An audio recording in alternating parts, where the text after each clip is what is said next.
You are now entering a dangerous liberty zone where God-given natural rights are held sacred and exercised. This is your warning. Tyranny, fascism, and censorship will not be tolerated. Ideas will be exchanged freely. Rigorous debate and open discourse is encouraged. If you are weak and your beliefs are fragile, you should leave now. Prepare yourself. We are now live on the Dangerous Liberty Podcast. What's going on, folks? Happy Wednesday. I just got back from the range. That's why I'm in all formal and uniform.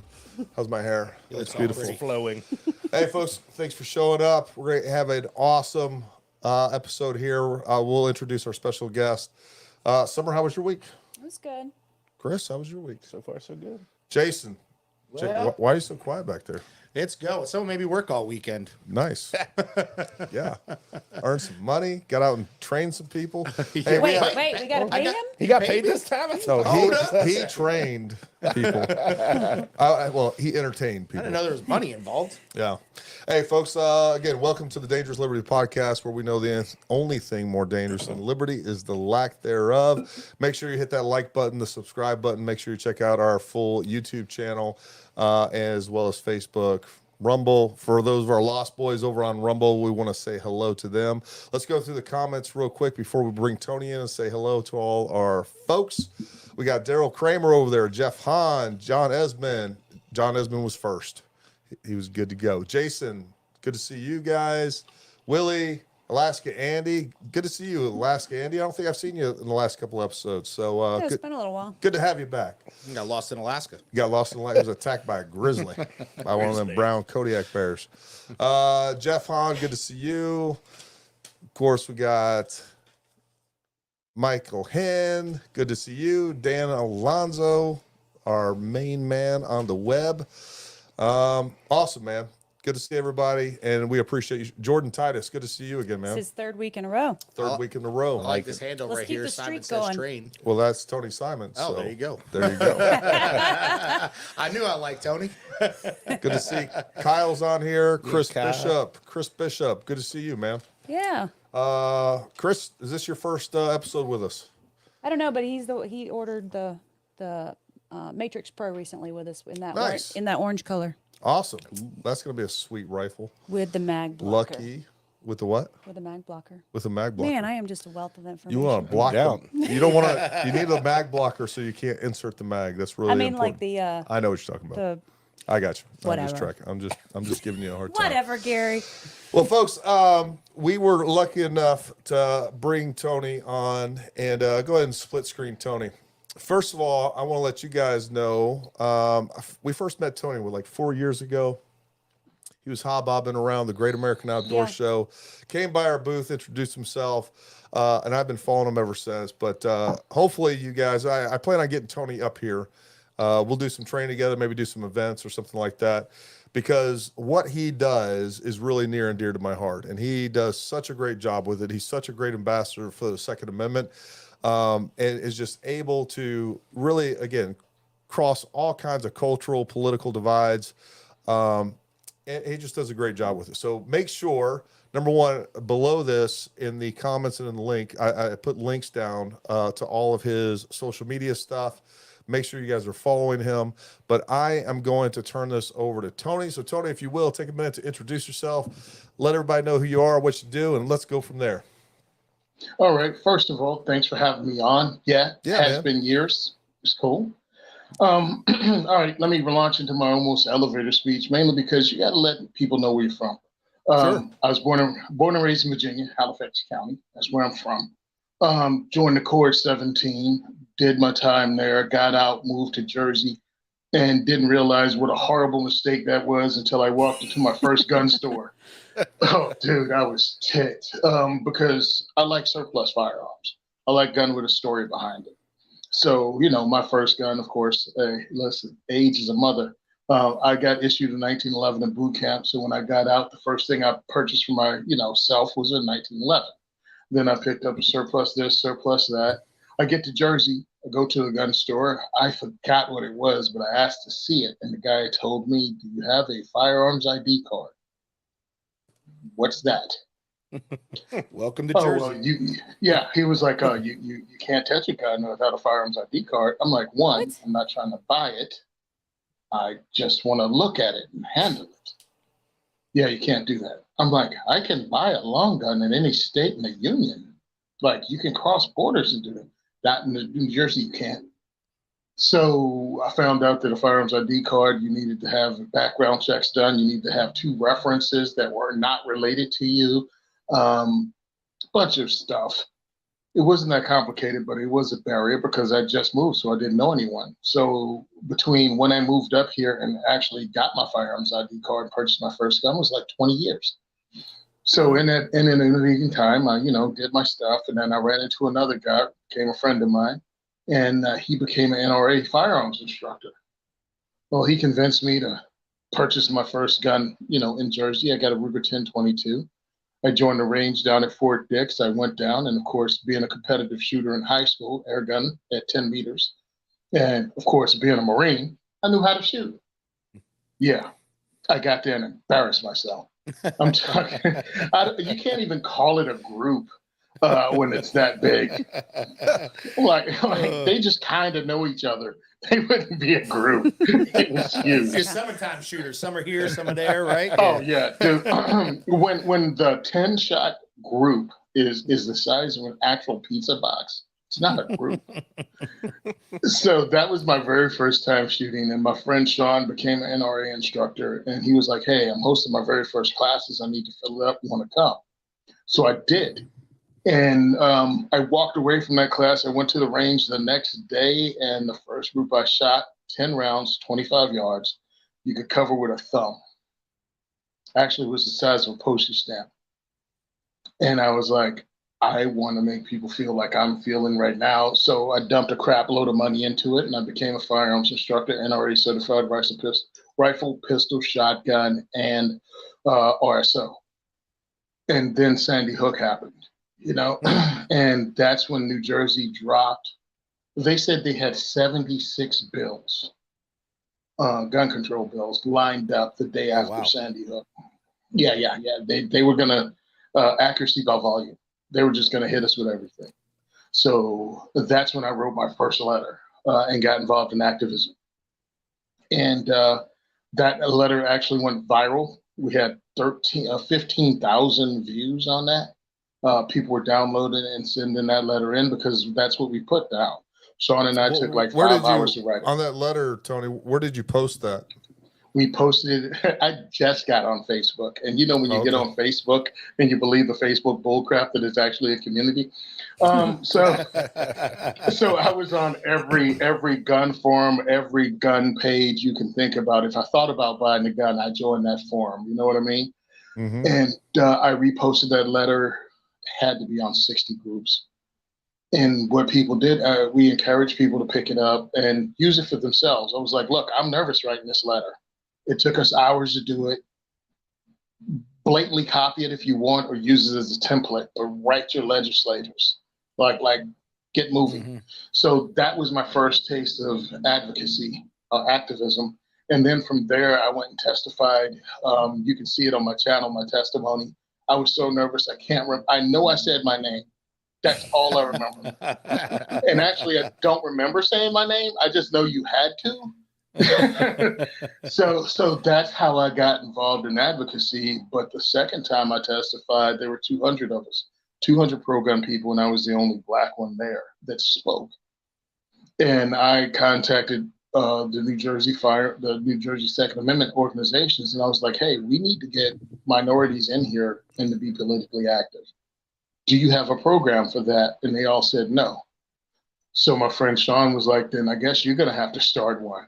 And that's how we started it. Second is for Everyone. Diversity Shoot started at Gun for Hire Range in 2015, February 2015. And it was called the African American the African American Diversity Shoot, because it started in February. And of course, I got about 100 calls from white people asking if white people could come.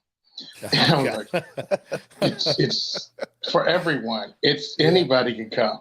And so that actually prompted the name change to the second is for Everyone Diversity Shoot. All right. And that's what we started. It started. We hosted it every other month at Gun for Hire Range in Woodland Park, New Jersey. And it started small. 4 people was actually the first one, and then a cop tried to infiltrate our group at the very first meeting, which was hilarious because it's like, I know those 4. Who are you? and he tried to bluff his way in. It says my friend John told him, and I was like, I have 24 friends on Facebook, dude. None of them are named John. Who are you? Right. Yeah, I'm with the New Jersey State Police Firearms Investigation Unit. Oh, so And- within your first event, they were Yeah. already trying New to Jersey State Police. investigate you. Yep. New Jersey State Police Firearms Division, or whatever the word is. But yeah, I looked him up on LinkedIn, and he was there, full uniform, everything. So they came in, and I guess I don't know what he expected me to say. I was like, "Good, I'm glad you're here. We have questions." And we just started hitting him up with like, "Why does it take so long to do this? What's the procedure for doing this?" One of the guys that were there was a Cuban American, and it was like, "Well, how does he get his permit?" and things like that. I mean, That's a so good we question. started that way, and it's been fun. It got so big at one point we had, because we were doing it for free, by the way. It was free, and it got to the point I had to start limiting the number of people to come, because we got up to 80 people at one of our events, and that just like triple booked the room. People were waiting in the hallway. People jammed up the parking lot. So we started selling tickets and putting a limit on how many tickets we sold. And in 2020, when they shut the state down because of COVID, Pennsylvania didn't shut down. So I went to the Heritage Go in Pennsylvania and started hosting events monthly. And then another range opened up in Jersey after the quarantine, and they weren't covered by the quarantine. So then we started doing 2. So now we're up to 2 a month. And it's pretty amazing. We hosted events in Omaha, Nebraska in 2021. And I was supposed to be doing a tour this week of Oklahoma, Kansas, and Nebraska, but that didn't work out because of funding, because I've been doing this as a hobby. I'm not a 501c3, but I'm changing that because that got in the way. Not being a 501c3 became a problem because it was with funding, and people were able to donate to us so we can make trips, donate to us so we can have raffle prizes for fundraising. So that starts actually today, working on that and trying to get those numbers. So that's where we've been. I also started the Second is for Everyone podcast to help others learn about firearms in a manner that's not in the deep end of the pool. To let you know some of the bull crap that is in the firearms industry and the firearms culture, like the caliber wars and how stupid that is. Brand names, don't go too cheap. You get what you pay for. Buy once, cry once. Plus, you also don't have to buy new, which is a thing I don't think many people talk about. And one of the things I like to have controversy about is High Point is not garbage. That's one of my favorites. You shoot straight. I was just gonna bring up the fact that when I first met you and started following you on social media after the Great American Outdoor Show, in my mind you were the guy that was like making High Point cool again. I do remember. I do remember High Point. I should say making High Point cool.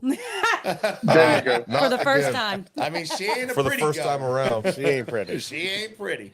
It's not. And the funny part is how I met the president. I mean, the owner of was it MK Supply, which is High Point, Right. at the Great American Outdoor Show. I'd done a 3,000 round review on their handgun, and my partner was like, "Hey, there's the guys from High Point. Go tell them what's wrong with their gun." So I did. I don't care. I was like, "Hey, listen, I understand your gun being blowback is heavy. The recoil sucks, but the ergonomics are horrible. I can't even reach the safety, really." I was like, "But that's all fine because it's accurate, but the magazines are garbage. What's up with that?"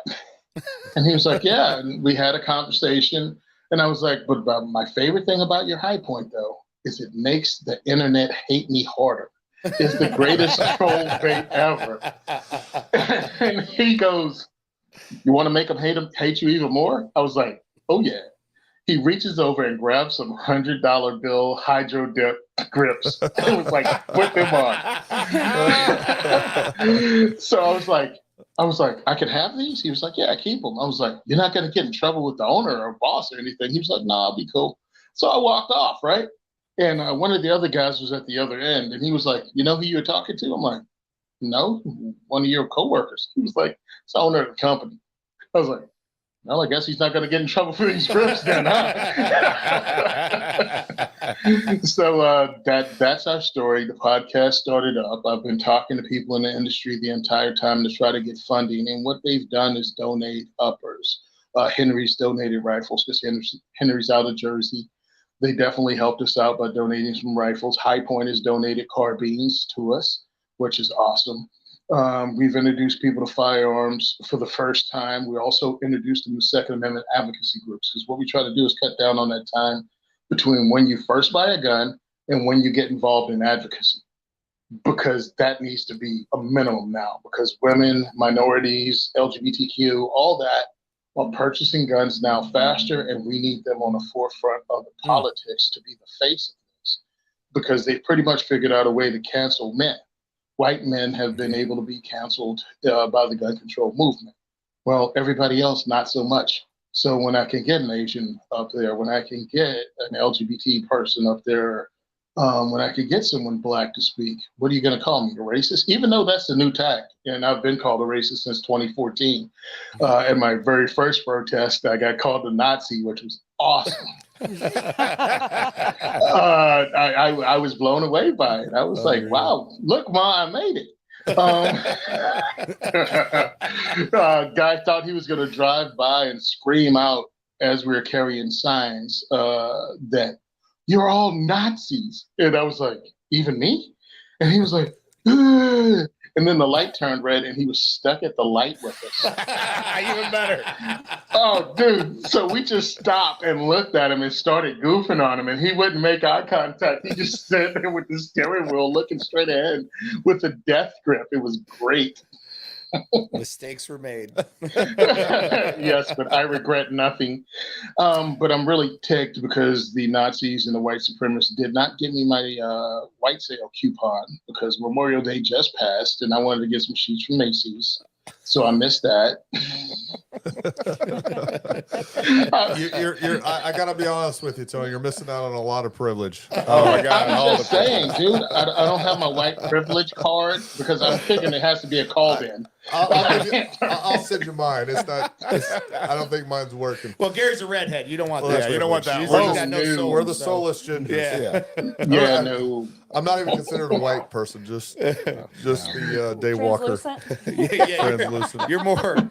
You a bright person, that's for sure. Nice. Somebody mute his mic. No, you know, Tony, that's one of the things I've really admired about you is the fact that you really do make a good point, and you're a good example of the fact that, you know, you're taking something that is a topic that often divides people, firearms and the Second Amendment in general, and you're using that as a weapon against other people, right? And what I mean by that is you're actually bringing people together. You're using that as a weapon against our enemies. And it's brilliant. It absolutely needs to be done.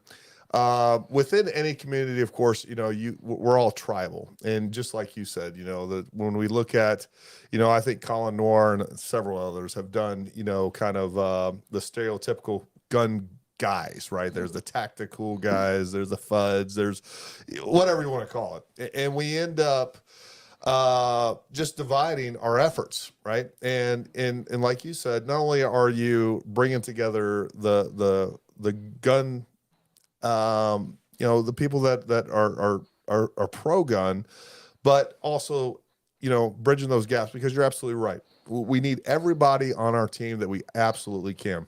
Sorry. What's that? Sorry, I didn't mean to kick you. I thought you were Yes, you kicking me. did. I thought I said something wrong. Usually she's kicking me because I'm getting too deep into something. She's like, "Oh my God, shut up!" It's like, what I say? What I say? Yeah, no. Well, Usually it's when I'm getting into conspiracy theories, and then she thinks we're about to get shut down by the internet. Well, Forgot just my to, tinfoil hat tonight. just to too. jump in real quick on something you're saying, and this probably goes without saying, but I think that most people, to a lot of people, a lot of minorities, a lot of LGBTQ, a lot of women of all races and cultures, I think that the Second Amendment is usually, and guns, well, guns more so, is usually seen as a white man's thing. Yeah. So I think having a place where they feel welcomed and safe to go, and they can learn that, hey, like you said, guns are for everyone. The Second Amendment is beneficial and there for everyone. You know, Yeah, so- and give them a place to where they can come and learn. So walk us through kind of, what is your average event? What does that look like, that's Tony? what I was wondering as well. Man, my average event has changed from the beginning, where the very first one was like 3 black guys and a Hispanic dude. And then for a minute, it was like all white. And then it was like heavily Hispanic. And then it became heavily Asian, Hispanic, and white. And now I have no idea when we walk in the door. My last event was, and I laughed because I turned around and looked at the room and I was like, this is the one that's going to get us investigated by the FBI. It was because I knew the guys, I mean, some of them people come to my events over the years and they bring friends. And that's how it is. Like the bravest person in the social circle, regardless of race, regardless of anything, the first person comes solo. They want to see if their friend's going to be comfortable there, or if they're going to be attacked, or if it's going to be a bunch of mega hat wearing douchebags, or if it's going to be like, who knows what kind of douchebaggery, but they don't want their friends involved. And then they come and they see we have fun. So my last event was 2 Hispanics, 2 Egyptians, 5 Sikhs, a Hungarian lady and her kid, and 2 Asians. Bro, dude, I turned around, I was like, I couldn't even think of a joke to go with this, bro. It looks like the lunchroom at the UN. What am I supposed to say? And so go ahead. Go ahead. Well, I was kind of curious, how does an event run? Like, is there speech time and then range time? Is it mostly just range time of shooting? Is exposure to different guns? Is there, a skill set that's being taught, or how's that work? Well, what we do, one, the whole thing is about getting people to break out of those boxes. We shove them in and get to see that people are people. We're Americans. We have a lot more in common than we don't. So pretty much the first hour is dedicated to breaking those walls down, which is me introducing how this thing started, having a conversation, asking people what brought them there, that kind of thing. We order pizza and get that in within the first hour. So now we have to eat together. Oh, hell yeah. Exactly. I'm a fat dude. I made sure I found a hobby. They were like, hey, if you do things you enjoy, you'll never work a day in your life. I'm like, I like food and guns. Let's get something going. My kind of guy. So the first hour is, to be bringing the food. We have conversations. I bring in Second Amendment organizations and allow them to introduce themselves and talk about what they do, how much it is to join, how they can become a part of the process. And then we go around asking people about the experience, give a safety brief, and we explain. We have guys in the ports. My guys bring their firearms. You're going to go into each port, shoot a firearm. If you have a malfunction or anything weird, you set the gun down, and my guys will take care of you. No one's going to leave you alone with a firearm. My guys bring between 3 to 6 guns each, and you just go from port to port to port and work your way all the way through. And if we have enough time, you can go through again. But we have to get everyone through. While some are on the range, some are in the classroom, and I instigate conversations with them. So that's when we can actually have a conversation. The conversation that anti-gunners are always talking about wanting to have, where we actually have that. And yes, I've had people go, well, why do you need an AR-15?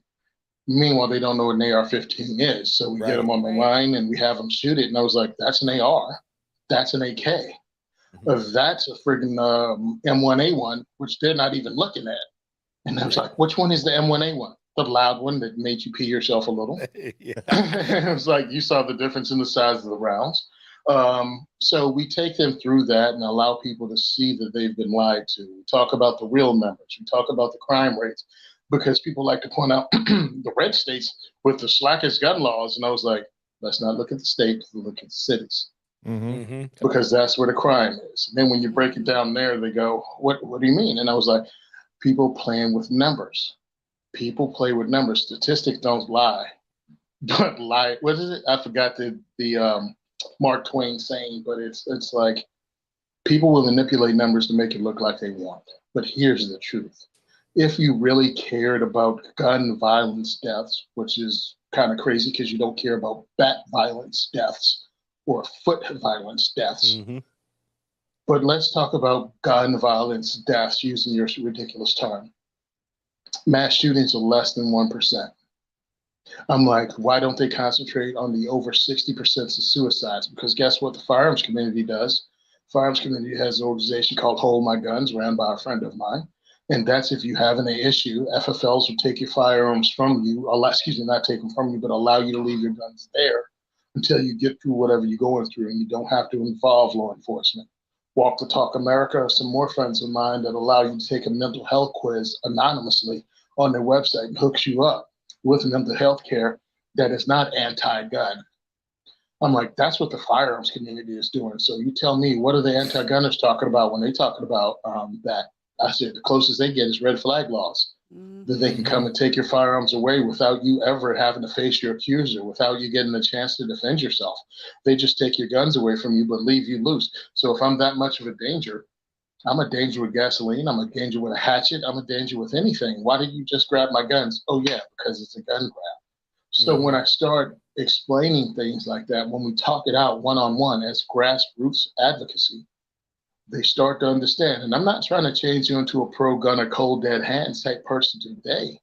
But what I'm willing to do is point out how you've been lied to. I'll tell you where to find the information and then let you figure it out on your own.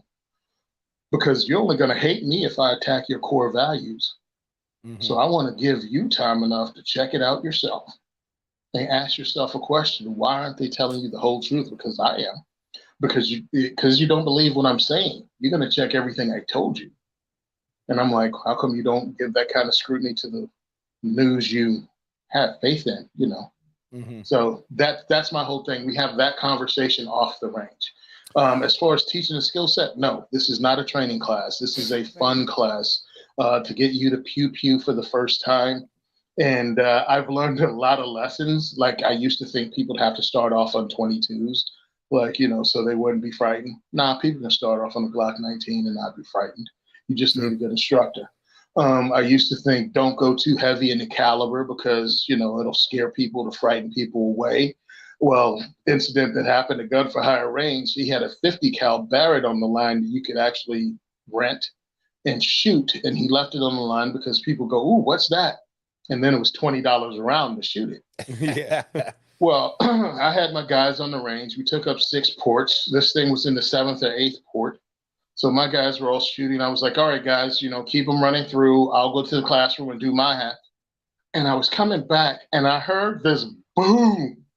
And I was like, what the hell? So I run into the range thinking somebody just scared the crap out of all of my new shooters, right? I get inside. All of them are lined up with a 50 cal round waiting their turn to shoot the Barrett. I'm like, what the? I was like, well, so much for frightening them. So that has been the journey. I've learned a lot. I learned that everybody doesn't have to have an entry-level firearm because where I live in Jersey and where I host, we're between Philadelphia and New York City, 2 of the highest earning cities in the country where people have decent money and they want sometimes just to buy the best there is. Some people you'll never convince that there's a $200 high point why they should pay any more than that. But others, they go, well, what's the best semi-automatic pistol I can buy? And I'm like, well, what do you want to do? Oh, I just want like a gun for fun, for home defense. And well, what's the best? And I'm like, I don't know. You got some Knights Armament stuff. I mean, not Knights Armament. Nighthawk Custom. You have like Wilson Combat. You have some of the Gucci Glocks. And they're like, well, what are we talking? $5,000. That sounds reasonable. And they don't blink an eye. We had a comment from ES90 here earlier. You know, he said, the best gun is the one you can afford. You know, high point gets a bad rap, but sometimes, but that's all you can get to protect yourself, you know? Well, one of the things I notice is I get people to use a high point, and if that's all you're going to buy, cool. But I tell you, there's no shortcuts. You got to get to the range and shoot it. You got to learn this trigger. As someone who shot the high point a lot, again, 3,000 rounds. And if you go to my channel, Simon Says Train, you can watch me shoot a 100-yard group, not just hitting it and go, yeah, I hit paper. No, I fired it for grouping. And it's about the size of my hand. So 7 shots on paper at 100 yards. It's pretty accurate. It's hard to learn the trigger. It's mushy. Again, the recoil is horrible. You can't do the thumb forward because the slide comes down. But you got to practice. So when someone refuses to buy anything else, I have them come out and shoot their high point. And then I let them shoot my Glock 19, my CZ75, right. my I actually CZ75. buy lots of high points just for drop guns, but Hey, listen, you got to have a plan. They used to call them Liberty pistols during the Second World War. yeah. But, Now, hey, Jeff Hahn brought up a good point, 2 good points actually. Number one, and this is something I truly believe, his first comment, Jason, up there. You know, guns are what truly make everyone equal worldwide, and that is 100%. really the thing that separates this country currently from almost every other country, is that we cannot have a government for the people, by the people, of the people, if we have a citizenry that is unarmed, right? That is a government that is prepared to dominate the people. We are not equal if we don't all have access to the same firearms, and that's really what it comes down to. And another big one of his questions for Tony says, do you believe that becoming a 2A advocate has put a target on your back, no pun intended, on social media, Fed, LEO, or other anti-gun activists? Yes, and yes. It's funny because on social media, yes, we've been blacked out or whatever word you want to use, but so what? They cut down on the number of people I can reach. I can see the numbers in the analytics. Sure. At one time when they were pushing reels, we had over 26,000 impressions a month. And now it's down to 15,000, but I'm producing the same thing. I'm putting out the same output. I'm using the same, information. So yeah, they cut it significantly. That's all right. I'm still doing what I do. Twitter, I'm on there. Do they silence my voice on Twitter? I don't know. I'm just a dude that talks about the Second Amendment and firearms and put up cool pictures every now and again. Is I'd what be it interested is. to see how that works out on Twitter nowadays. That they're with so Daddy there. Yeah. So With Daddy. here's my experience with that. So when Elon first came over, and I could tell the moment I'll tell you the biggest increase that we had on Twitter was when Elon was originally coming over, and it was before I actually bought the company, getting ready to, he was about to take it over. And remember, there was like a pause where he was going through some legal issues. Yeah. Suddenly, and I didn't post that much on Twitter, but I was posting every now and then. And suddenly you could tell the moment they dropped the algorithm, I was getting thousands upon thousands of retweets. Our numbers went up and I was barely even posting. It was like every few seconds, you're like, I just got this many more followers. And like never hundreds before. of followers. I was getting hundreds and hundreds of followers in a day. And then that kept going for a while, and then it looked like he was going to back out. Then all of a sudden, the algorithm came back on and shut it down. Now, when Elon actually took over, I started seeing the numbers go up significantly. Initially, I can tell you for certain that some remnants of that has now gone back to place. Now we have I think I have like almost 3,000 followers or something like that on Twitter. Not that many, but I'll get like, I don't know, 60 impressions on one of my posts. Rarely, and that's just impressions. So that's just people actually looking at my posts. So I got 3,000 followers are following me. So anyways, that is definitely, and of course we're completely blacked out on Facebook, Instagram. Definitely see a lot of opposition on YouTube. We can talk that stuff all day for sure, but they are definitely no friends of the Second Amendment. There's no doubt about it. Now, anti-gun activists, yeah, I've had them. Oh, they doxed me. It was hilarious. I was in New York State, Rockland County, helping the Friends of the NRA out. So I went there. Anthony Calandro, who's the owner of Gun for Hire Range and the host of Gun for Hire Radio, invited us to New York to help the Friends of NRA because they were being protested by Mom's Demand, and they were trying to shut them down, and they were affecting ticket sales. So Anthony said, anybody from Jersey wants to roll in the convoy up there and support him, I'll buy the ticket. I'm like, I'm in. So dressed up in my, Sunday go to meeting clothes, went up, and they had protesters all out of the venue, and they were taking pictures of our cars as we went in. So I started videotaping them back. And I drove in, and they had a whole gaggle of Karens out there screaming and holding up signs. Oh, gaggle of Karens. And That's a term now, gaggle of Karens. Gaggles. yeah, gaggle of Karens out there just saying the dumbest stuff. This whole shut up, whatever. So I park my car. I get home, and they got the picture of my vehicle, driver's license, and I'm like, let me explain something. What's going to happen to me? This is my home.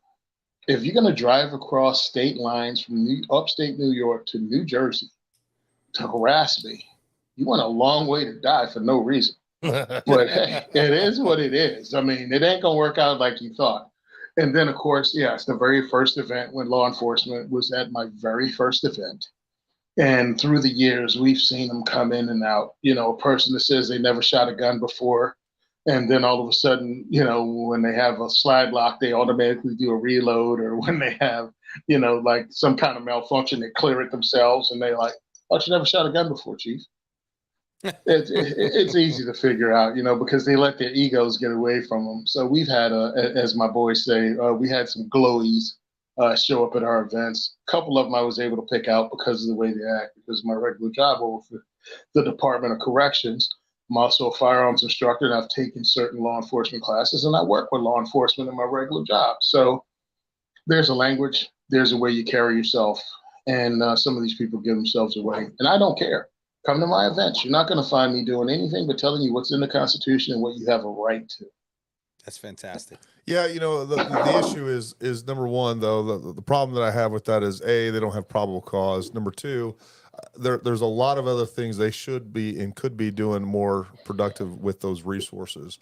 And, when you have law enforcement spying on and investigating a group like yours, and or parents that go to a parent-teacher conference, a school board meeting, something like that, that's a real problem.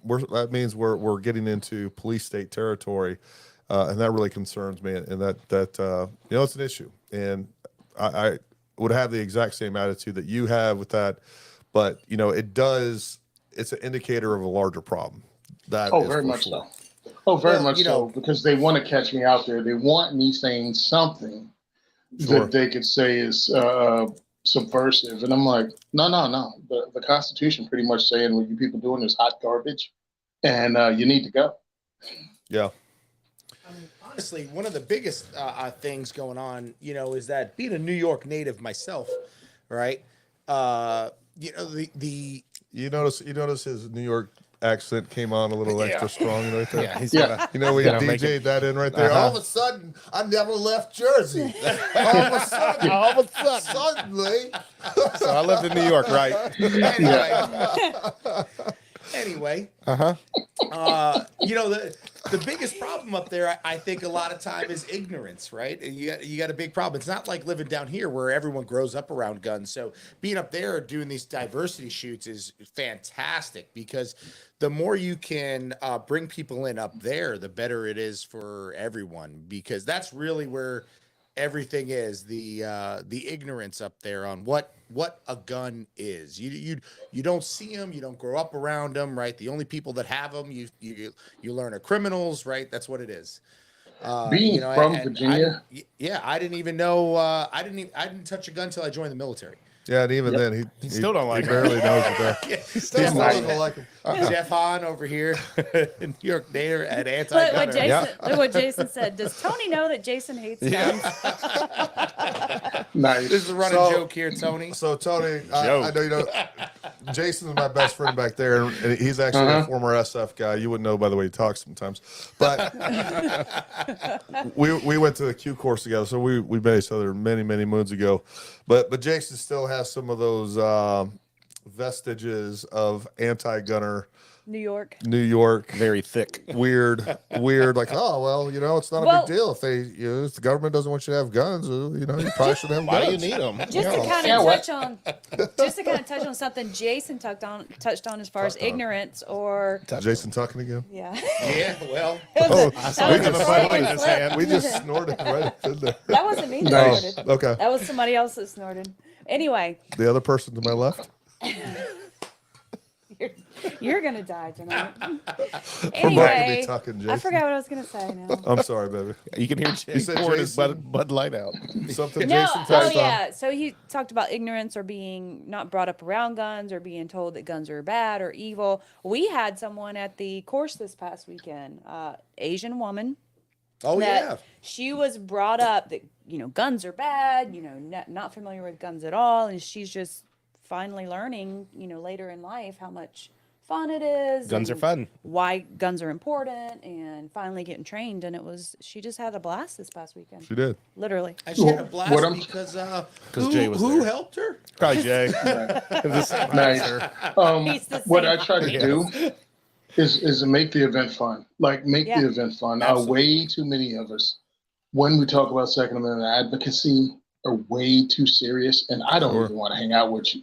It's like, come on, man. Take Yeah. a chill pill. This is supposed to be fun. There's a lot of things you can do with firearms. You can take them plinking.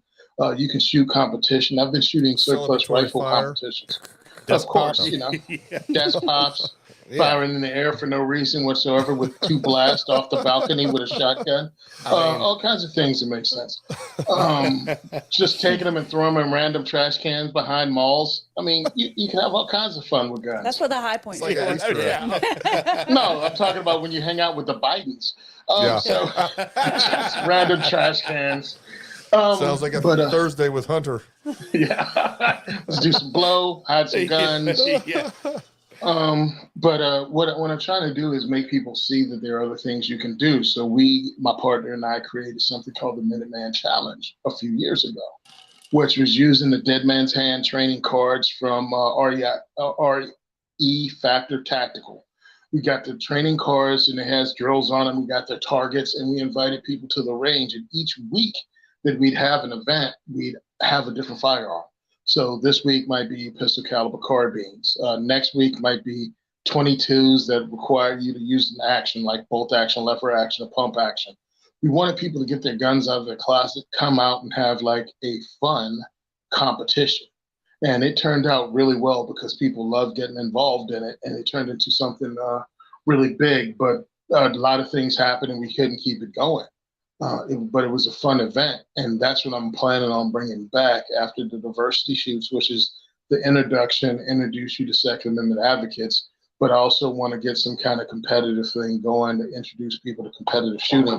If it's nothing more than putting together a group of people and we go check out local action shooting or outlaw matches to get people to get the guns out. It's great that you bought a firearm for self-protection, but if it only goes into the sock drawer, then you're not going to think of it as something someone's trying to take away because it has no use in your real life for real.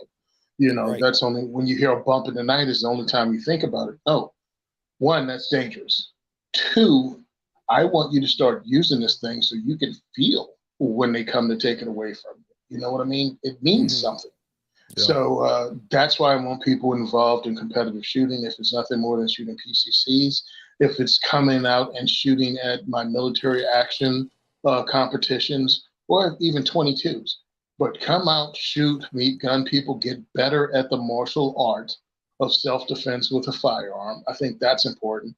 I try to encourage people to get training. Like I just came back from training over the weekend with my friend Kevin Dixie. He holds something called the Train and Learn, which is like an industry network / training event.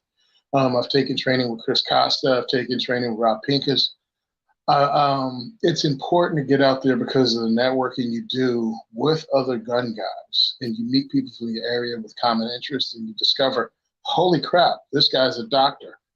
These guys, they run like a martial arts studio, and you meet different kinds of people, and you find out that there's a community of people that really care about each other. They care about their families. And one of the reasons I say I have a firearm is because I love people. I love my wife. I love my family. I want to have the means to actually protect them if something goes sideways, not picking up a phone and hoping someone on the other end arrives in time to save us. No, and once you introduce someone to the self-reliance of self-defense, you introduce them to the self-reliance of maybe growing their own food, self-reliance of coming up with their own energy, self-reliance of figuring out how to medical, how to do trauma medicine, you know what I mean, in case somebody gets into an accident, gets hurt. It opens a lot of doors, and that's also a reason there's a culture war against us. They need to shut that down because that inspires individual thinking and independence. And they don't want that. They need you to be dependent upon this government. They need you to wait for their checks. They need you to not work. That's why I believe the vid played into everybody's hands in that overall goal of getting you to not work and making people go, why would I work? I can sit at home and get a check. You mean from the government? Well, you think that money grows on a tree? So when you get people to shoot guns, you get people to open up. I had a group of women come from New York to my diversity shoot in Gun for Hire range. They were all older Black ladies. The oldest one was in her 90s. And they ended up, one of the ladies that came to our group also belongs to our urban gardening group in the city, in Brooklyn. And she went back talking about the diversity shoots she went to and how much fun they were. And these ladies drove all the way from Brooklyn to Jersey just to check it out. And my guys, you know, from all over the place. And one of my guys, Nick Wong, was there and he had his AK. And he was like, dude, the greatest moment in my life as a firearms instructor was when I had a 90-year-old Black lady shooting my AK. He was like, it was the coolest thing ever. Yeah. And I got a picture of it, and it's just such an optic. You know what I mean? The Asian dude teaching the Black lady how to shoot an AK, and she's got the head thing on and the African garb, and it's just pretty cool because the second is for everyone. And this lady was 100% down with running this AK, had a great time with it.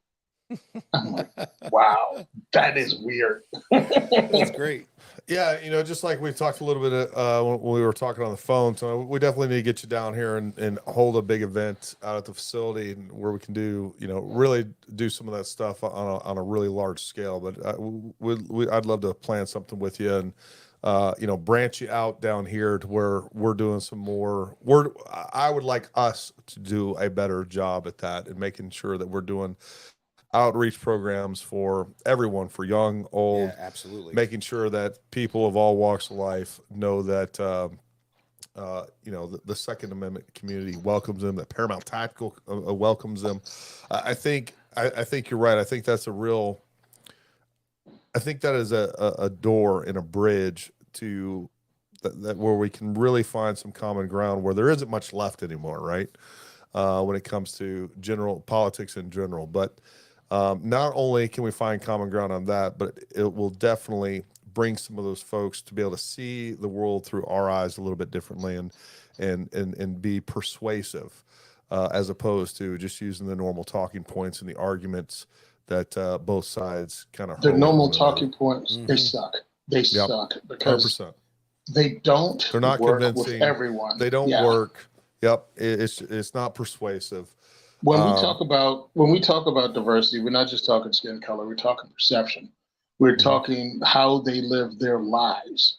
If I come from a farming community in Virginia and was talking to a friend of mine, I was like, bro, we were all rednecks. There was no difference. It was just skin color. The only difference in what kind of redneck was the cigarettes you smoked. We smoked Cools and Newports. You guys smoked Cowboy Killers, and that was it. I mean, there's no difference. You know what I mean? We all hunted. Nobody was in school on the first day of deer season. I'm like, that was a togetherness that we don't see today because they worked at it for years to divide us. But we had 3 channels, bro. You watch ABC, NBC, or CBS. We watched the same cartoons in the morning. We ate the same cereals. We laughed at the same good times, All in the Family. All those TV shows we watched. Sanford and Sons, they made racial humor and jokes because we could laugh and talk about it because people had just come out of an era of real racism and real prejudice. And now they're trying to catch you up in faux racism And they're bringing some crap back because I'm sorry, but you can only call people racist for so long before you get some pushback on it. And then you wonder what happened. And I'm like, well, quit playing with the race card and let's just live our friggin' lives. And what you're doing is bringing it up, not to bring education to it, but to cause divisiveness. And there's a difference. Look, there's fine. I have a different perspective than you do because I grew up. I don't look at the police department as the thin blue line that stands between me and chaos. I see them as just another bunch of union workers that can hide behind their badge at times. And if you don't believe me, look at the cops that they cover for. You know, a good cop can get ran right out of a job if he tries to do the right thing, but a bad cop, they cover for his stupid butt and then wonder why things went sideways. And it was like, because you ran the good cop out the door. And you took care of this dude based on nepotism, based on who he went to class, who's his classmate, based on who knows what. I'm like, we need to do a better job getting people to understand that I don't have to believe everything you do, but I do have to believe the Second Amendment and the right to keep and bear arms is a natural right. It's a human right of self-protection. Just like animals have claws, teeth, and thick skin and fur, we have the ability to use firearms to protect ourselves from those that are willing to push their will against ours, unwillingly make us do things. And we have the ability to stop that. That has to be universal. And that has to go for everyone. I really like that analogy you just brought up of, you know, animals having claws and fur and thick skin. I mean, it's such a simple analogy, but it's really, you know, not to sound cliche, it's a little profound. Yeah. You don't go out to the woods and take away all their natural protections, you know? Yeah, I mean, we need it. We need it against bad guys. We need it against bad governments. Yep. Another diversity that we've been doing pretty decent. I think we've been doing pretty decent on Another here diversity lately. we're doing. Another diversity. Another diversity. Exactly Is that what the he wrong? Let the man in talk. English? No. Is that not English? No, we're not letting that go by. Let the man talk. I don't know English. I thought I was pretty good there, but What's that word, He was Jason? like, I was using some You know- smart language.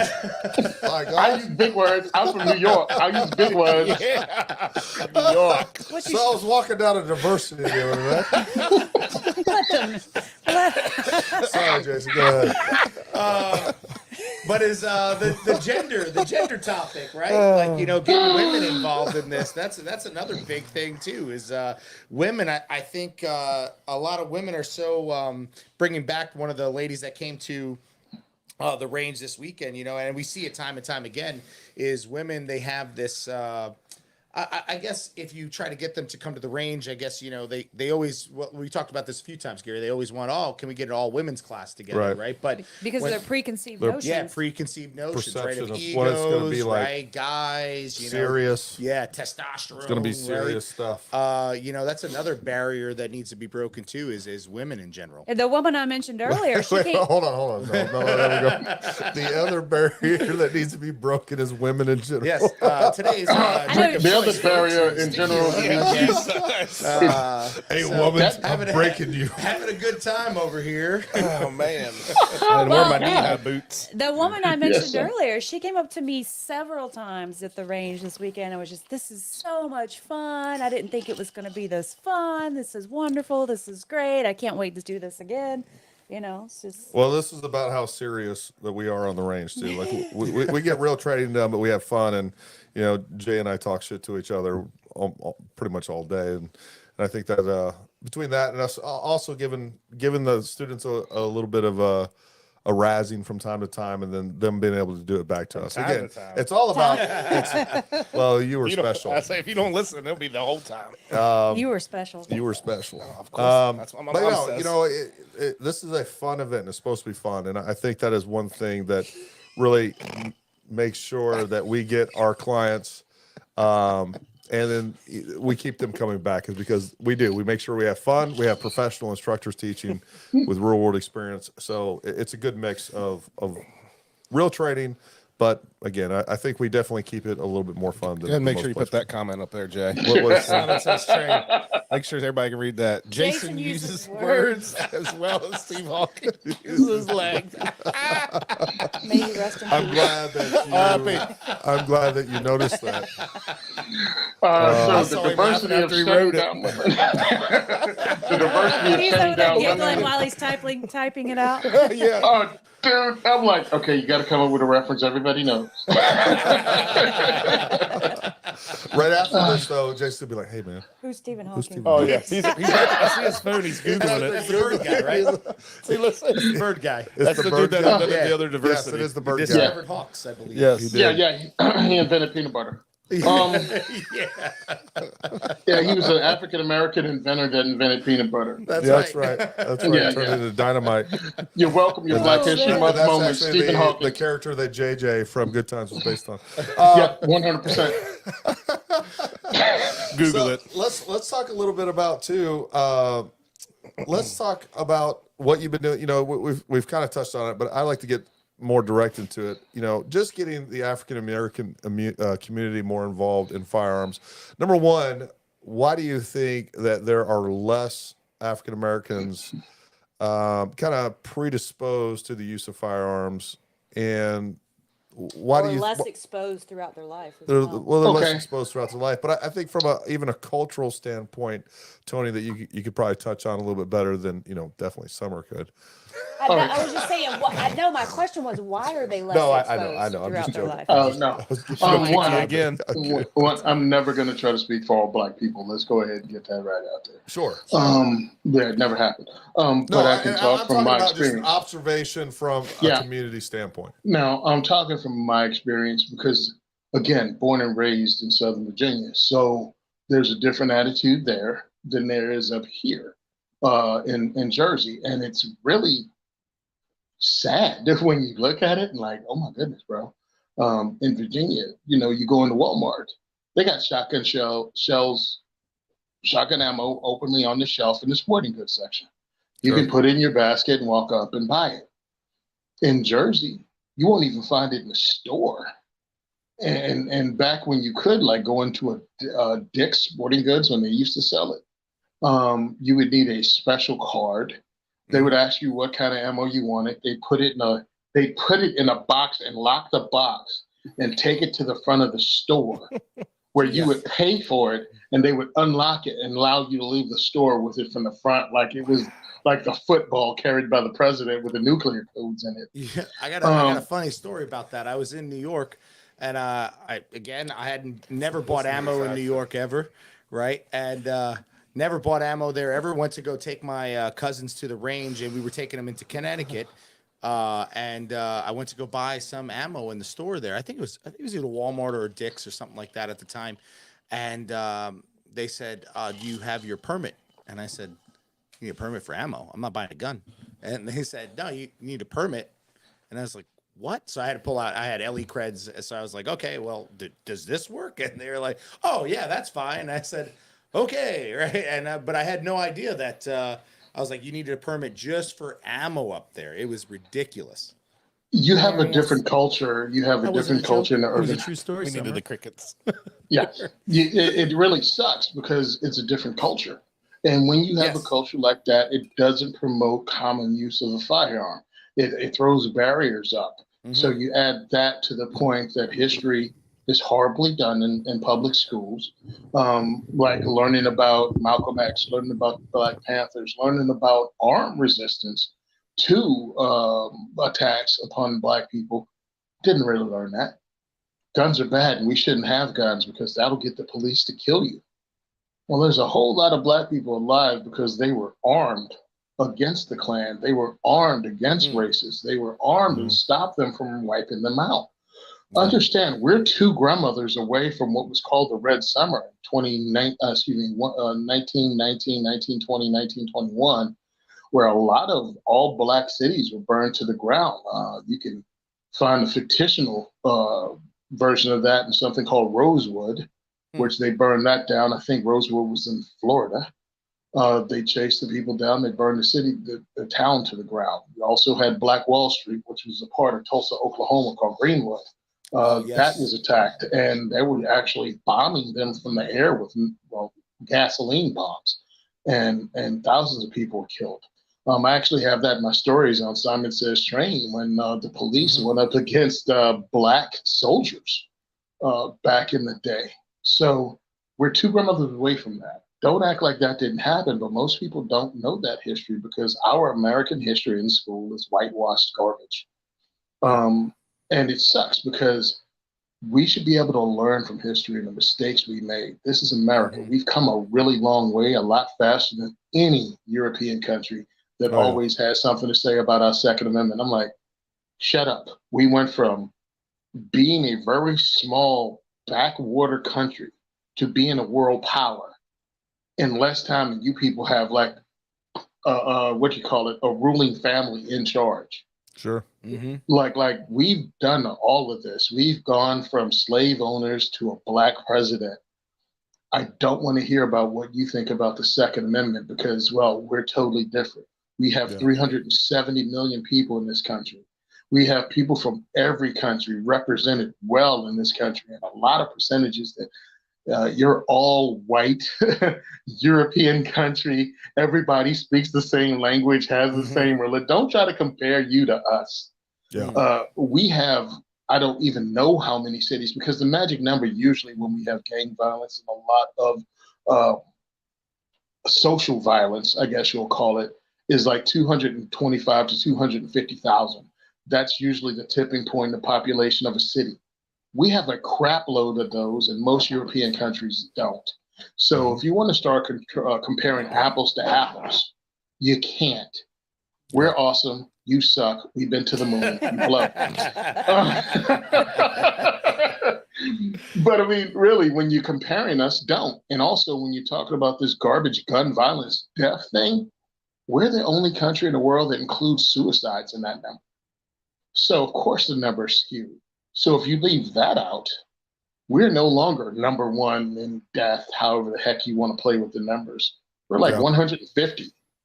No, I was even just talking about last week about how, the big talking point going around now is that in the U.S., the number one cause of death in children is gun violence. And obviously, I'm sure you've dug into this, but, they're including 18, 19-year-olds and excluding anyone that's under 1. So we're not even talking about children, and they're intentionally fudging those numbers.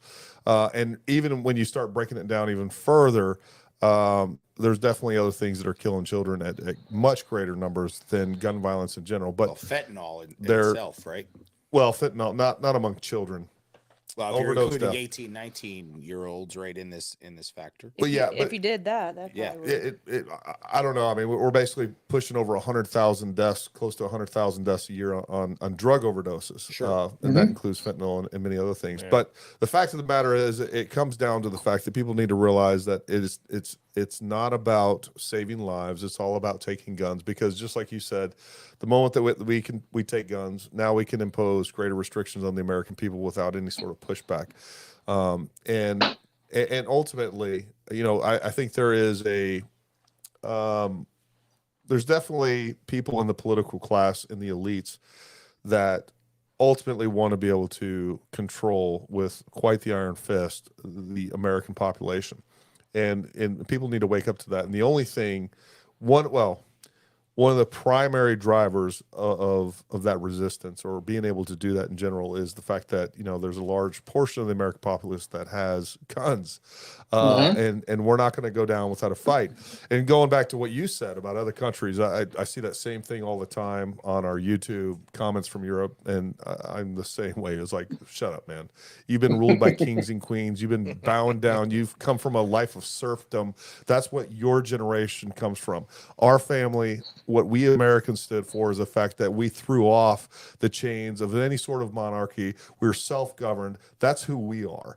And yeah, you know what? There is some danger to having guns, and liberty in itself is extremely dangerous. But what is much more dangerous is a government armed with its citizens not. We've seen that many, many times, because there's always risk. I don't care if there's 300,000 lives taken with guns every year because we got stupid idiots out there killing people. the only way that genocide takes place is when you have a government that is armed and the citizens that aren't. And that is something that can happen. It is very possible. It's happened in our recent past. It's happening right now in certain areas of the world. And it can happen here in America. And people don't think that. They don't realize that, but it can. And we need to see, it kind of dawned on me the other day. We were talking a little bit about, the white privilege and white Christians. I was sitting there watching the media, and it dawned on me that I think it's interesting that white Christians are the problem to everything right now. And it's very similar to me what the Germans did to Jews. Is suddenly white men, white Christians are causing all the problems. And we're seeing that narrative push more and more and more to where we actually see a point where we're seeing people commit violence against white people and white Christians because of that. They're using that as a justification. There was a guy that was just sentenced the other day because he killed a kid that he, thought was was a Trump supporter, I guess. But he is a liberal and, a leftist, and he had been conditioned and brainwashed to the fact that, just because you have a political ideology, you are now an existential threat and you must be taken out. And there's a lot of people that feel that way. And that's because of the narratives being pushed along those lines. Doing what I'm doing, I get to hear that because, again, at the Second is for Everyone Diversity Issues, we only talk about the Second Amendment. I will not allow any other conversation to be had. I can't stop people from talking about sports ball, which is really annoying. Well, there went the First Amendment. Jesus Christ. Hey, listen, I'm a tyrant. Your freedom's outside. In here, you're talking about what the fuck I want you to talk about. Exactly. I don't even front. By the way, I'm the only one armed. Yeah, because it's annoying. Yep. And the reason I say it's annoying is because people want to bring up other stuff. And I'm like, look, bro, we're here about the Second Amendment and that freedom. I don't need to hear about what you think about the president, regardless of who that person is. Let's talk about the things we have in common, because outside that door is where the divisiveness happens, where they try to split us up, where they're trying to say your enemy watches CNN, your enemy watches Fox News. I'm like, no, your enemy is CNN, your enemy is Fox News. You're not well informed, you're ill informed. They're telling you what you want to hear. They double down on it. They keep you in the echo chamber, and they're telling you those people are your enemies. My father helped me out as a kid, and I didn't even know it. What he made me do was listen to Voice of America, Radio Cuba, and BBC, and Radio America, and Radio Moscow. Because he had a shortwave radio, he got into that thing, but he wanted me to hear the news from those different countries. And always his top 3 news stories were the same, but they always had the different slant to them. And that allowed me to see how the media in different countries play the game. And when I got older and I started watching the news, because, being in the military, whatever the TV is in the lounge is on, you leave it on. Right. Some dudes watch one network, some dudes watch another, and you get to listen to the news and you're going, well, that's not how they told the story on the 3rd floor. Right. And it's like in the 3rd floor lounge. and that's when you notice, yes, the media here does the exact same thing, and they play you against each other. Your fellow American is not your enemy. They might believe something different than you, but they are not your enemy. But you have enemies out there that are trying to turn you against each other, that are trying to make you hate someone, that are trying to conflate what you believe in with, oh, they're a Nazi, they're a Marxist, they're a communist, and I'm like, yeah, bro, pump the brakes. One, I'm a Christian. All right. I don't hate you. I love you. I don't care what you are. But if you try to hurt me or mine, again, I'm a Christian. I'll help you meet Jesus. That's all I'm saying. So my whole thing is, I don't care. I love you as a human being, and I think you should be able to protect you and yours against anyone that's trying to harm you, and that includes government. That includes somebody that hates you because of what you are. But let's stop right there. Why are they turning us against each other? Because they know they're screwed up. They know what the economy is like. They know what they're running. They need to keep distracting us by throwing the abortion grenade in the room, by throwing the LGBT grenade in the room. They know as long as any one of those magic words are said, we'll all run back to our corners and growl and smack at each other. And I'm like, no, we need to get rid of that. We need to stop that. and we can't fall for the okie dokie. And that's one of the things I do in the diversity shoot, and I do it by making fun of everyone. Because it's the easiest way to do it. It's like, just stop. Just stop. When I turned around and I saw 5 Sikhs come in the room, I'm like, oh, yeah, it's on. This is going to be fun. And, you know, when my Egyptian fellows came in the room, again, they've been coming to my event. One of them has finally turned 18. He's been coming since he was 17. And he brings his friends with him, and they always show up late. And I'm like, hey, if you really want to prove, if you really want to show somebody how Egypt really is an African nation, these guys show up on CP time every time. They show up. I don't get it. What's CP time? Yeah, I'm just That's the guy from New York. That's the guy from New York with bagels on his breath. Hello, I'm from the city, yeah.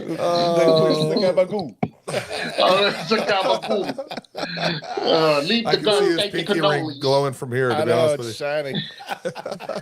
Dude, but yeah, dude, they trying to split us up, and it's time for us not to buy into the bull crap. And yes, they figured out a way to cancel Christianity, but they've been doing it for a long time.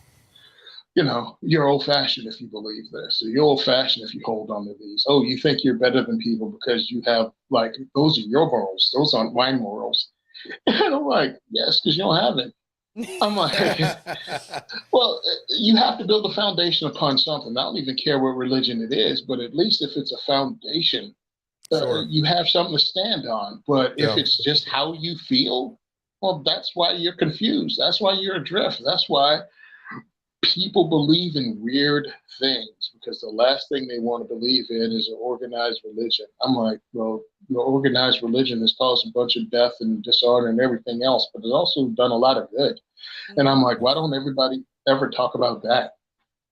I'm like, we got stuff together. We do great work. We do great charity work when we work together and we reach out and we actually hold those Christian principles, or those, regardless of the religion. Most of them is to help out a fellow man and treat others like you want to be treated. I mean, that's really what it comes down to, but those are the basics. And they're getting you to throw all that out with the bathwater, saying it's all bad and it's however you feel. And that's not how it is. But this is also, this is about as religious as I get into a 4E realm, just to tell people to love each other. And this allows you the ability to defend those you love. And maybe you should reach out and talk to others that aren't like you. And I don't mean be comfortable, I mean be uncomfortable. Reach out to 60%, not 50%. Mm-hmm. If you're only reaching out 50%, you're still in your comfort zone. You need to reach out 60% and take a risk. Mm-hmm. And that makes the world a better place. No, 100%. And you know, kind of to segue off that and to kind of take a detour real quick, something along those lines, folks. If you've never seen this, I just watched this the other day. That from a philosophical standpoint of what Tony was saying, you guys should Google Bill Nye debates Ken Ham. And if you guys haven't seen that, the premise of that is, you know, they're talking creationism versus evolution. But really, I think what was more interesting in that was the philosophical foundation of that. And that's what Tony's talking about the fact that if you're not religious, you are, and I'm not saying that you necessarily have to be religious or anything like that. But what I'm saying is that if you don't believe in something like that, your ideas are based on almost nothing. And we can get into that deeper on another day. But keep sliding on. Say that again, Gary. Let me hear that again. The science guy? Yeah, that's what he's talking about. It's actually really Bill good. Nye and Ken Ham. No, say what you just said again. I want to hear it again and let it soak in. So, you know, when it comes down to it, if you're not basing your moral beliefs on something definitive, and that definitive thing is either the Word of God or something along those lines, right? Some religious foundation. Okay. Then you have nothing to define your beliefs.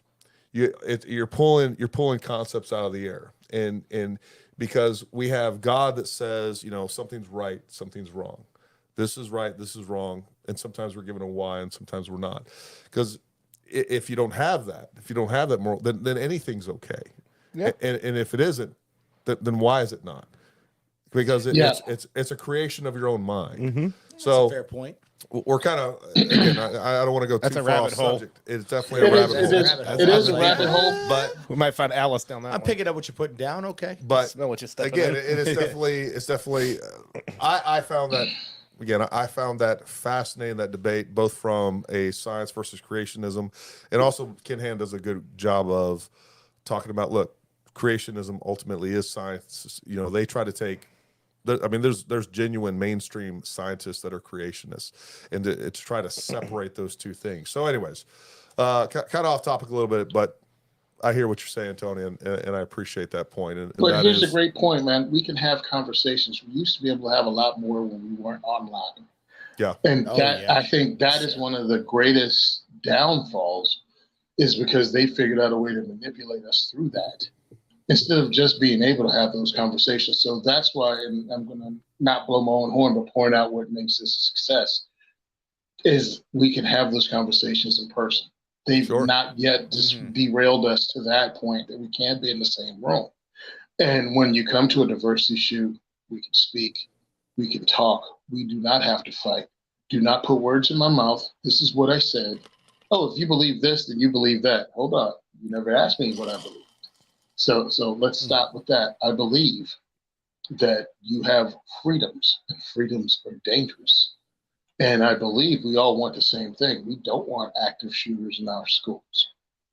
But as someone who's been a locksmith for 30 years, who's been a firearms instructor for over a decade, who's been shot at, let me say this: safety is a feeling. Safety is not real. You feel like safe. that. Doesn't mean Yeah. you are safe. I like And that. a lot, yeah, thank you. And a lot of people try to make you feel safe. They tell you, if you just give up this right, you're going to be safer.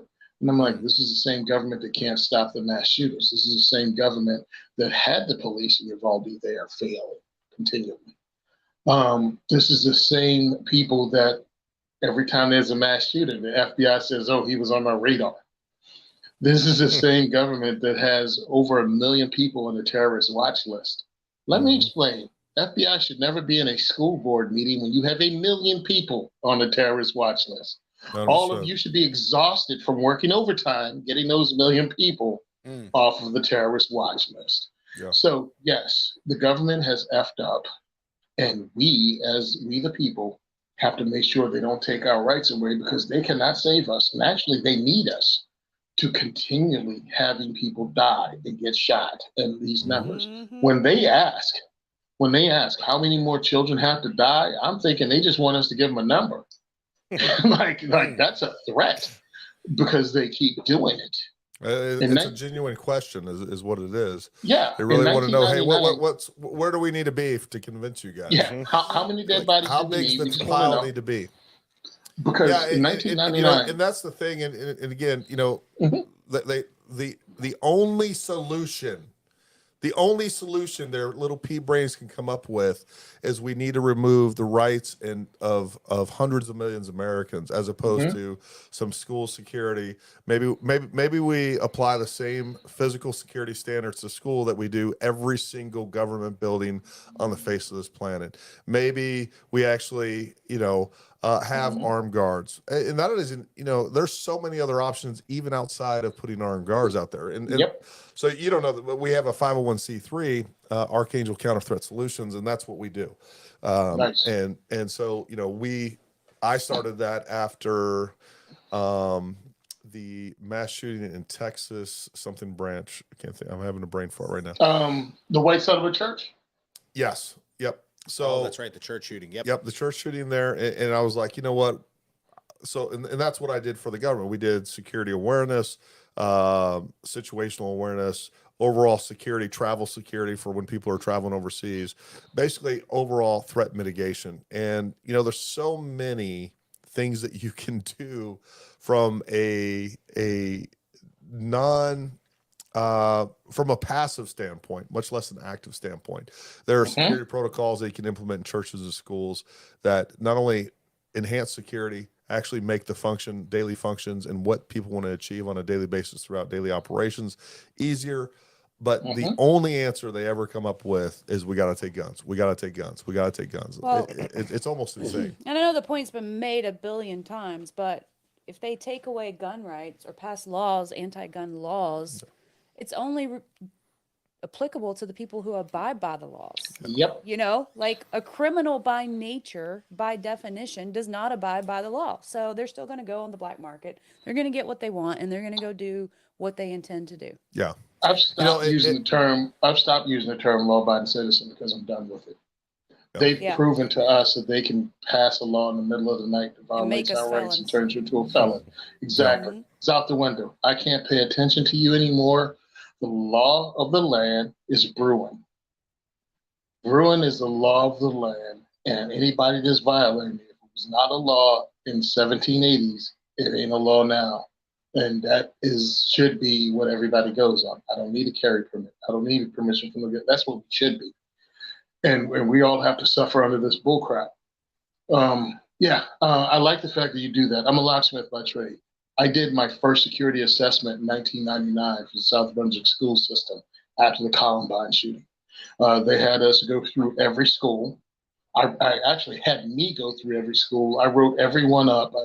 Their security, how to secure the doors, what locking mechanisms on, what worked, what didn't, what key works, what door, how to set it up. That you had one master key that worked every lock in the building, and you can lock the school down in a matter of minutes. That was 99.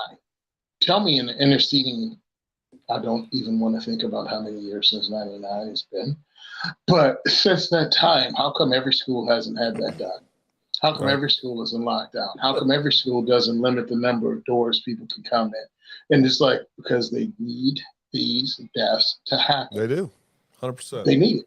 They absolutely do, and they're willing to sacrifice as many as they need to accomplish that goal of breaking everybody down mentally, socially, emotionally, to the point that they are willing to give up their rights because they've convinced lemmings that, you know what, if you just give up your rights, this will stop happening. And I don't know what else, all you got to do is take a half a step back, apply some common sense and a little objectivity to look at, hey, look, that happened in a gun-free zone. Most of these shootings do happen in states with extremely excessive gun laws. What else do you need? Every single school ends up being a microcosm of what they want to turn the entire United States into. And that is, room after room of completely defenseless people waiting on someone in the government that has a gun to come save them. When they can have their own gun, they can provide their own security. And they always show up too late, or they always show up too late, and it's usually incompetent buffoons answering the call. And again, for those of you law enforcement out there, we love you. We know you're not those guys, but again, we can look at exactly what happened in Uvalde, where we had bad leadership that couldn't make decisions, that weren't trained for it, that weren't ready for it, and weren't mentally prepared to take action. They went back to Columbine era, freaking, sit out there and wait it out. And it's government is incompetent. It always has been. It always will be. It is, it is what it is. It is what it is, man. Yep. No, Tony, we definitely, like I said, man, we need to plan some big event where we get you down. What I would like to do too is not only do something like a diversity shoot, but we could also throw in some med training, do a whole bunch of different things. Those are the things that we always harp on. And maybe even something along the lines of, we do some like family survival courses, include a little bit of all that. And we got an 800-acre facility now that we can do some of those things. But I would definitely love to get you down and yeah, man, I'm ready to push go to this. Jersey. I'm sure don't do that. Don't do that. Jason's come up ready and to go to visit, Jersey because please. there's too many guns down here in West Virginia. He's going to start a new diversity up there. new diversity. A new diversity. Where he demands something from women. What did he say about women? We're not going to go back into that because his wife's probably watching. I don't know. We had I don't know what he said. Leave him on one It was strike. diversification, first of all. Diversification. Something about breaking women. Really, we've been breaking women Breaking down the He meant to walls say, to like, women or breaking, something. oh, breaking the barrier of women or something like that. Yeah, the breaking the barrier.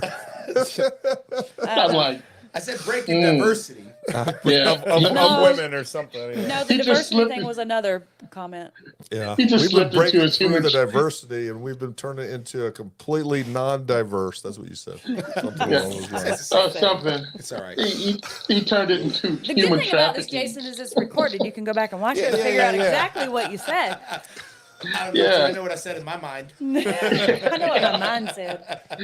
Yeah, go back into it, Stephen Hawking. We need to hear what you said. We'll make a meme out of it.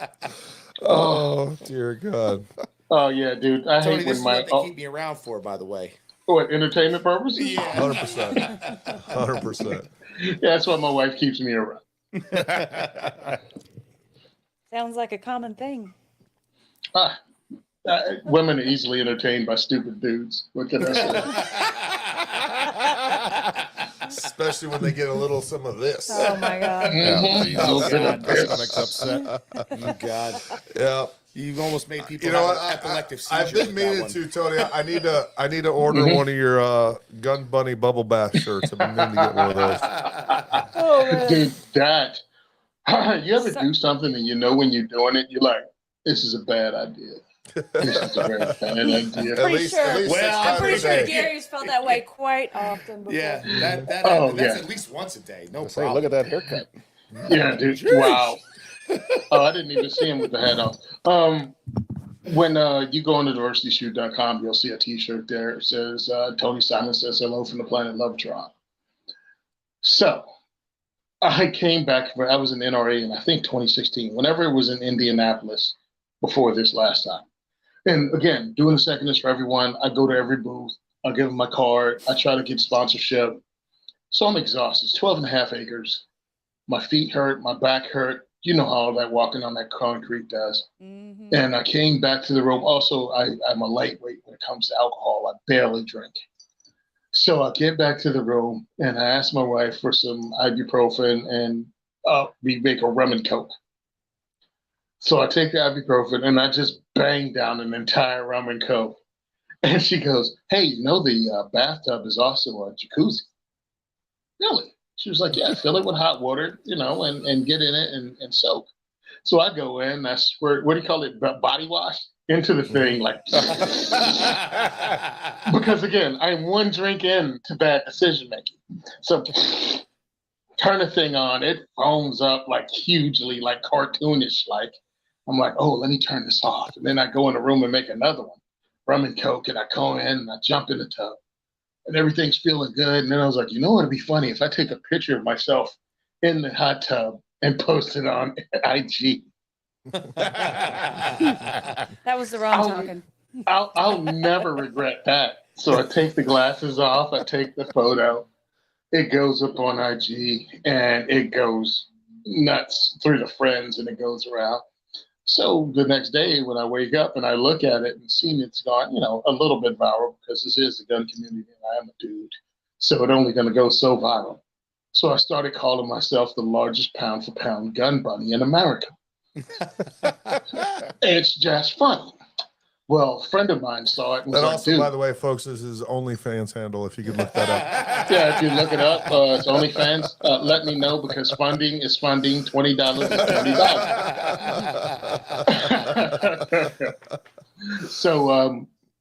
So a friend of mine sees it and go, hey, dude, we're going to SHOT Show. Why don't I make some stickers and we give it to? Well, actually, it wasn't that. It was my daughter wants a sticker.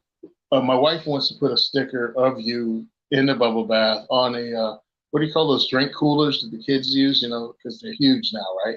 If you tell your kid they'd have to take a canteen to school, they wouldn't do it. But you give them a jug of water and make it a bright color, they'll take it everywhere they go. Like a hydro flask. Yeah. So he gets a sticker, sticks it on, and give it to her for Christmas. And she's really happy because she likes me on the show, on the Gun and Gear Review podcast show. So she likes me on that show. So he gives it to her. And he goes, I got 24 stickers here in the bubble bath, dude. What the frick are we gonna do with it? I was like, we're going to SHOT Show. I'm like, we're going to SHOT Show. Why don't we give them out there? So we did. We went to SHOT Show and we gave them out to all our friends that we knew from Firearms Radio Network, that were YouTubers and stuff that we know.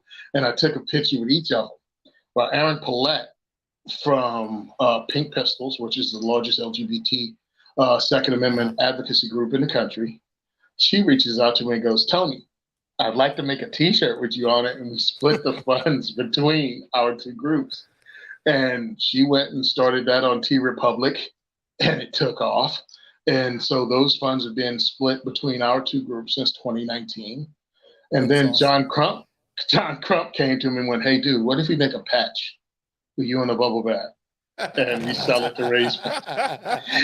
So we did a limited edition patch with me in the bubble bath of 100. And I think we sold out in like 2 weeks. So that's what's going on with that one drunken idea fueled by Captain Morgan's and Coke. This is where we are. Of those, but they don't take off like that. Yeah. So I've been doing the whole hashtag largest pound for pound gun bunny in America thing. And I also do the hashtag largest firearms instructor in America, but it's not nearly as funny. Well, awesome, man. Well, listen, man, I can't tell you enough how impressed I am with what you're doing. You are a great example for us all. I think we all need to open our horizons a little bit, get out of our own personal echo chambers, and do a much better job. If we're going to win this fight, we got to have allies. And we got to bring people together. And, you know, it's not just going to affect us and our clique. It's going to affect every single person in the U.S. Most of us realize that, but we can't get out of our own foxholes long enough to make some allies and bring them to the same team. And I know, you know, watching what you do reminds me of that. I try to do a better job of that, and try not to allow so many different minor things that we have differences. And that's one of the things I talk about even on our YouTube channel and things like that, is like, look, you want to talk shit, or you want to look, we're all on the same team. It's easy to critique people. It's easy to have different viewpoints, and for whatever reason, we get very militant, especially behind a keyboard, right? Things that people would definitely never say to one another, and definitely not to my face. That they'll say on a keyboard. And you know, you talked a little bit about that earlier too, is what's easy for us to do now. And the reason that we're all finding ourselves deeper and deeper and deeper into echo chambers is, you know, back when we were stuck in these social gatherings before the interwebs, you know, we had to interface with people that had different viewpoints. And we were able to see that, hey, you know what, this is a normal human being. This is my neighbor. This is a friend. We disagree on these things, but we end up walking away laughing about it. And your feelings weren't automatically hurt by something that was different than you. Yeah. But now, you know, what the internet allows us to do is to just get rid of that conversation, and we're never taken out of that comfort zone. So again, I really appreciate you having you on, taking the time to come on and talk about what you're doing. One thing I definitely want you to do at the beginning of this podcast, you talked about some different resources regarding suicide. The one that you were talking about as far as if you were having bad thoughts. Hold my guns. When you get a chance, I don't know if you have a list of those somewhere on your website. That's something that I want to look into more and make sure that we have. I'm a little bit more knowledgeable about resources like that, and we're putting that out on our social media and website as well. So if you have anything like that, you can text it to me or shoot me an email or something. But I definitely want to do that. And I definitely want us to get together sometime and do some sort of event. And yeah, man, I'm all about it. Gladly, man. And look, I know a lot of people go, hey, I really agree with you, but what can I do as an individual? All right, how's this? Join your local 2A group. Who's ever local to you? Like FPC is doing good work, and if you want to join them, join them. Join your local group. The reason you join your local group is because FPC has finite finances. I mean, they have a hell of a lot more now since that pistol berries thing, because everybody's joining. But they have finite, so they have to prioritize what cases they take. Your state Second Amendment organization, only priority is your state. So whatever happens where you're from, they take that seriously.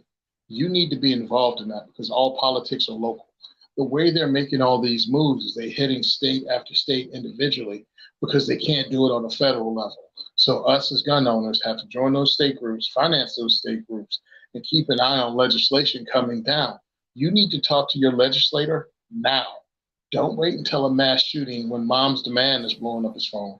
You talk to him or her now and let them know, hey, I'm a Second Amendment advocate, keeping an eye on you. I'm a voter, and I will not vote for you in the primary if you vote against my civil rights. Yeah. What do you have to say? Also, we're going to have to welcome people from the other party. We're going to have to welcome people that are libertarians, that are Democrats, that are whatever you call them, because a Republican voter has no sway on the Democrat that knows you've never voted Democrat your whole life. But a Democrat that's voted Democrat their whole life that goes, hey, I'm a gun owner and I own an AR-15, and I think you're lying. So when primary times come, you're going to have to pull a rabbit out of your butt to figure out a way to make me vote for you. And it ain't looking good. And then all of a sudden it makes a difference. We have to turn gun control into political poison. And the way we do it is welcome people from across the aisle, but not compromise. There's a difference in welcoming 100%. people, but standing firm on your ideals. And that's what I do. I'm a 100% absolutist. I think I should have a friggin' Apache parked in my front yard if I can afford it. Jason disagrees, but I agree. I'm not there, but I got a bagel truck parked in my front yard. Yeah, that's more like it.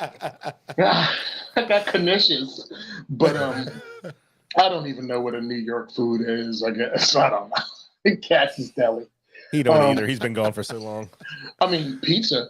Pizza's the bomb up here, man. I mean, because y'all in Winchester, right? Yeah. it's about 20 minutes from there. Yeah. We're in West by God, Virginia. Yeah. So no. Yeah. Exactly. No. Exactly. We got The pepperoni pizza, rolls and no. moonshine. Moonshine we do right around here. We play banjos yeah. and do moonshine. Well, And do moonshine. And our the cousins. diversification of the moonshine. This is just observation of West Oh, Virginians in here the we wild. go. That's why you moved here.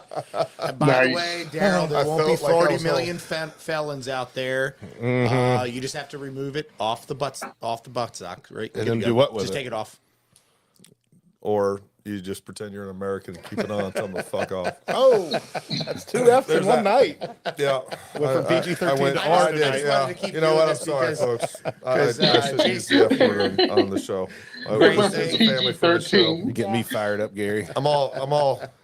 Yeah, I've been running hard this week, so I'm a little. You're all hot and my bothered. filter is a little. Just a quick update. Gary and I are pretty exhausted. He worked all weekend training. I worked all weekend doing what I do, and then we spent 2 full days painting the new 12-hour store. days painting. Then I had training all day today. Yeah, training Which, all- by the way, I don't know if they're listening. Sounds but like you man, need your I had an shoulders rubbed awesome, tonight. wonderful couple. We have them tomorrow too. Going to be doing another couple days of private training.